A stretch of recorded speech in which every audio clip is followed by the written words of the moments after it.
Pumalo na sa 18 million pesos ang halaga ng pinsala sa sektor ng pangingisda si Mimaropa.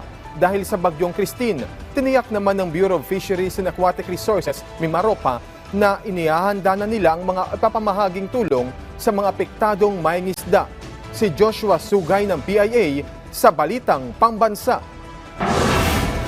Umabot sa mahigit 18 milyong piso ang pinsala sa buong rehiyon ng Mimaropa sa sektor ng pangingisda dahil sa nagdaang bagyong Christine, ayon sa Bureau of Fisheries and Aquatic Resources, Mimaropa.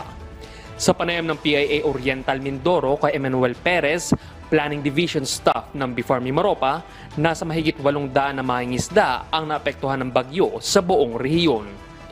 Mula sa bilang na ito, pinaka-naapektuhan ang lalawigan ng Romblon kung saan nasa 332 na mga mangingisda ang nasira ang kabuhayan at tinatayang nasa 5.3 million pesos ang pinsala.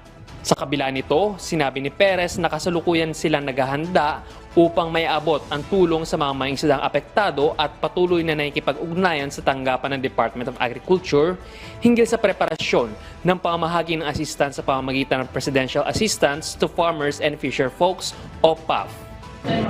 Pinaghahanda na po kami po ng names of affected fisherfolks po para po doon to be eligible to the program po na ano po namin.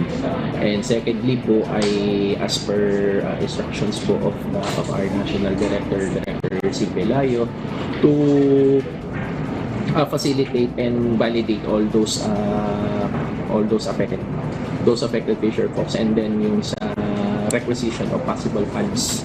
Dagdag ni Perez, hinihikayat din ng BIFAR ang mga mangingisdang naapektuhan na ideklara ang mga nasirang kagamitan at produkto upang mapabilang sa mga mabibigyan ng ayuda ng pamahalaan.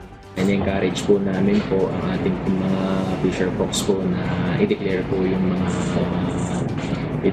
mga damages po kasi on the principle po ng ating pong disaster risk reduction management po ay kailangan po yung mga reports, mga damage and losses assessments po na nire-report po sa atin po ay kailangan po wala po tayong maiiwanan.